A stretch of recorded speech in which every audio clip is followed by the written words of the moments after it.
Hello everyone, this is POL 51. This is week 10, and we are doing this week. I call in the syllabus, you see the words the police and the prison, but we are reading two things. One from the textbook is that's chapter 15 from the American government textbook, which is on the bureaucracy. I will point out a few moments there, and then also two chapters from Michelle Alexander's The New Jim Crow, this book, right? And I will also point out a few moments in that book, but I won't be long. Then I ask you also to watch the video, the documentary called The Killing of George Floyd, and that contains graphic uh, scenes as well of violence, but in any case, watch it and include it in your discussion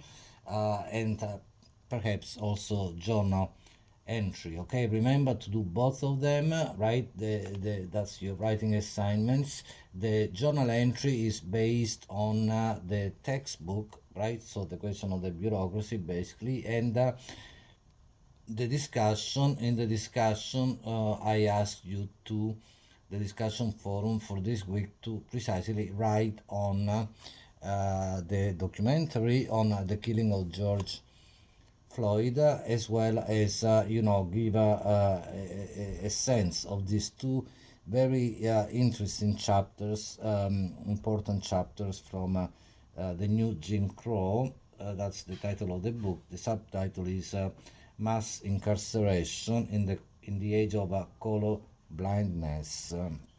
Okay, so in any case, um, to start with the textbook, there are a few moments, I call attention to some pages on page 57, 58, I'm sorry, 557 and 557 and 58. Then you have an introduction, you have the meaning of the word bureaucracy, the evolution of public administration on page 558. Okay, so the classic version of the bureaucracy and so on.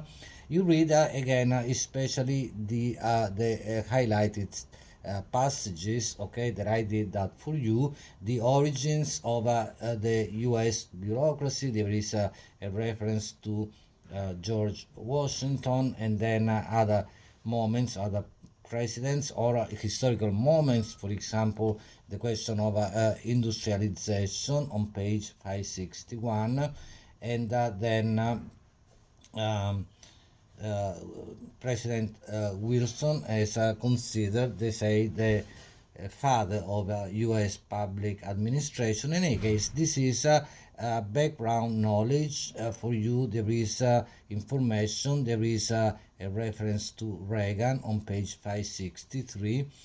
And then what I want to call attention to, I believe that's important on page 570. So you skip some of the pages, some of the passages, focus on the ones that I have highlighted, but read around as well. Then you have on page, I'm sorry, 570, right? I said, let me find it again. You have the Weberian model of a bureaucracy, which is the agencies that are supposed to be apolitical, not political. And then you go also to from page 581 to page 583. You have some interesting let's say even examples, one may say, right? I mean, on page 581 you have the question of a citizen bureaucratic oversight, the freedom of information act of 1966 is mentioned, and then the question of government privatization, which is in itself very much a political question, right? We saw some of this when we did the ideology section.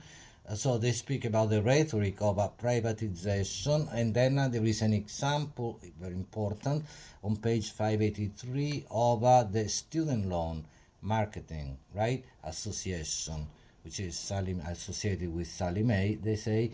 And so, in any case, this is more or less what I want you to, consider, then answer the question in the journal. And again, because I want to be brief, then in relation to the other book, by the New Jim Crow, read chapter 4, which is called The Cruel Hand. And there too, there are so many moments. I highlighted some of the important passages for you. At the beginning of that chapter on page 138, you have a reference to slavery and the plantation. And I read a few lines from page 138. Michelle Alexander says, today a criminal freed from prison has scarcely more rights and arguably less respect than a freed slave or a black person living free in Mississippi at the height of Jim Crow. So, I mean, that's the question, the question of how crime, this is a book also in the field of criminal justice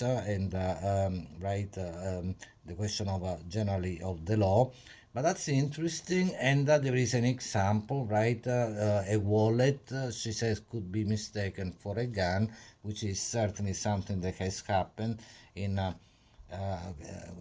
one of the in cases. It happens in cases of police brutality, and so the question is the question of the criminal, right, and the question of the relation to that to race, because then there is this idea that comes at one point later on in the next chapter, right? But I can't read everything together. Read the highlighted sections.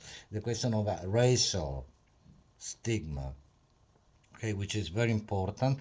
You will find that in the next chapter, chapter 5, on page 193. But to go back to chapter 4 for a moment, the question of, for example, work, the difficulty of, finding work. I mean, in this section called Boxed In, right, on page 145, Alexander says, aside from figuring out where to sleep, nothing is more worrisome for people living prison than figuring out where to work. And on the next page, nearly every state allows private employers to discriminate on the basis of past criminal convictions. That's a very important question, because to put it, maybe in simpler words, there is a prison before the prison for many people, groups of people, and and certainly this means in terms of race, and a prison after the prison. Okay, so the prison always, in a sense, if you will, at the horizon, and then the question of death. I can't go into that, but the word death is interesting because it is used in the language of finance, economic language, the language of religion, right? Even, and then really the language of criminal justice. And so you have some reference to this on page 151, and then 152 as well. Okay, 152 is actually important. So read that highlighted section there, and then the question of that is actually also comes on page 158 and 159, and there you have also on page 157 the stigma of race already is mentioned, and then right on page 158 there is a reference to Frederick Douglass as well, right? I mean, we saw actually video of Frederick Douglass reading giving his speech for the 4th of July. When someone is convicted, that's Alexander, I'm reading from her book.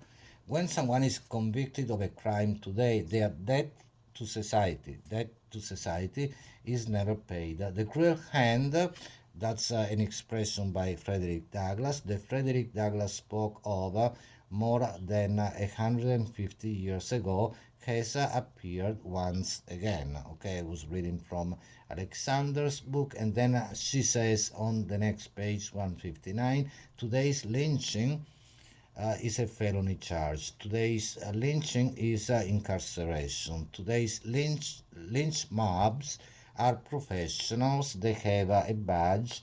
They have a law degree. Okay, so very powerful language, but read it and see what you think of this is really a very important book. Okay, and but let me then go to the new chapter 5 is called the new Jim Crow, and you have on page 175 a very important moment, right, that I read. More African Americans, she says, are under correctional control today in prison or jail on probation or parole than were enslaved in 1850, a decade before the Civil War began. Okay, so this is highlighted for you, very important moment, page 175 in chapter 5 of the book. And then read again the rest, how it works. On page 180 you have this very interesting, description of the stages of the way in which the system works, right? So I can't go into that now, but read it. And then she ends with the question of the invisible cage and invisible punishment, which is really important. Again, that's in a sense what I was speaking of earlier, the prison after the prison before the prison, and after the prison. Okay, so it is like entering a separate society, and there is no going back, right? That's by and large that's the case. Okay, so then she goes into the question of the war on drugs, how this is used also for stigmatizing, right, groups of people. And this is you see that I put in the margins a note with a word, biopolitics. Okay, so we haven't spoken much about biopolitics, but this is a relatively recent expression coined by a philosopher, which means that politics in modernity, right, in our age, is concerned with the way in which entire populations can be controlled, okay, in the control society in which we live today. And certainly the war on drugs is used in this way, in the sense, as Alexander says, of controlling population and entire populations. And then she goes into the question of legalized discrimination on page 186, the question of school children, very interesting issue as well. And then on page 190 you have again, I put a note in the margins, inclusion slash exclusion. This is a very important logic that is used in politics. I mean, to include and exclude people, right? So I mean, that's what she says. I'm reading, prisoners are thus, okay, this is on page 190. This is very interesting and very important. Prisoners are thus hidden from public view, right? We don't see them, out of sight, out of mind. In a sense, incarceration is a far more extreme form of a physical and residential segregation than a Jim Crow segregation. And then she says it is a form of apartheid unlike any the world has ever seen. Okay, so what's interesting also, like I said, inclusion, exclusion, right? They are hidden from public view, but they're included at the same time. As we see, right, there is work that regularly prisoners do, right, inmates do. So I mean, the question is, sorry, this inclusion exclusion is a very important logic. I can't go into that too deeply now, but think about that. People who are in prison are still part of society, but they are included in society as the excluded ones. Okay, not only them, but everybody who happens to be in places of a total institutionalization. Okay, can be the prison, the psychiatric hospital, and so on and so forth. Okay, so in any case, then she goes into the question of racial stigma on page 193, 194, but there are many other important moments again highlighted on page 192: symbolic production of race, and then she gets into the question of the shame and stigma that is not only something that affects the individual, but it extends to, I'm reading, family members and friends. Even this is the bottom of page 192. Even whole communities are stigmatized by the presence of those labeled criminals, because that again that's another important question that remains to be seen. What does it mean to be labeled as a criminal, and what is the relation really very often between the crime and the criminal, right? So that these are all questions that if you have questions, please ask. And then on page 194, I'm reading this and then wrap this up. They are just as African Americans, I'm reading, in the North were stigmatized by the Jim Crow system. This is the new Jim Crow that she's speaking about, right? Even if they were not subject to its formal control,